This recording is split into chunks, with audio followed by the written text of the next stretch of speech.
Well, when I was a kid, I'd take a trip every summer down to Mississippi to visit my granny and her antebellum world. I'd run barefooted all day long, climbing trees, free as a song. One day I happened to catch myself a squirrel. Well, I stuffed him down in an old shoe box and punched a couple of holes in the top. When Sunday came, I snuck him into church. I was sitting way back in the very last pew, showing him to my good buddy Hugh, when that squirrel got loose and went totally berserk. What happened next is hard to tell. Some thought it was heaven, others thought it was hell, but the fact that someone was among us was plain to see. As the choir sang, I surrender all, the squirrel ran up armed in his coveralls and armed into his feet and said, "Something's got a hold on me." Yeah, the day the squirrel went berserk in the first self-righteous church in that sleepy little town of Pascagoula.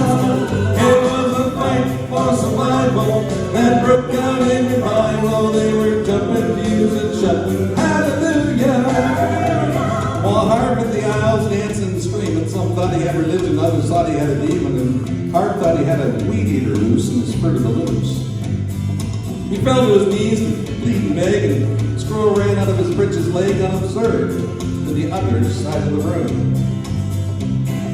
All the way down to the amen pier where sat Sister Bertha better than you, who'd been watching all the commotion with sadistic glee.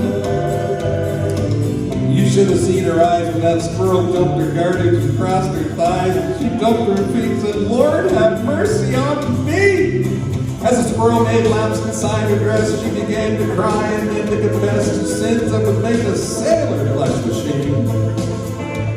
She told of gossip and church dissension, but the thing that got the most attention was she talked about her love life, and then she started naming names. The day the squirrel went berserk in the first self-righteous church in that sleepy little town of Pascagoula.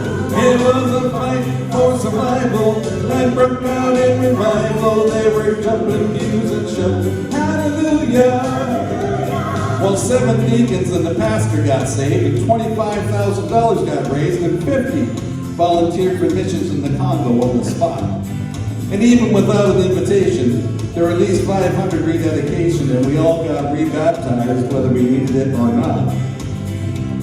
And you've heard the Bible story, I guess, how he parted the waters for Moses to pass, and all the miracles God has wrought in this whole world. But the one I remember to my dying days, how he put that church back on the narrow way with a half-crazed Mississippi squirrel. The day the squirrel went berserk in the first self-righteous church in that sleepy little town of Pascagoula. It was a fight for survival that broke out in revival. They were jumping pews and shouting, hallelujah. The day the squirrel went berserk in the first self-righteous church in that sleepy little town of Pascagoula. It was a fight for survival that broke out in revival. They were jumping pews and shouting, hallelujah.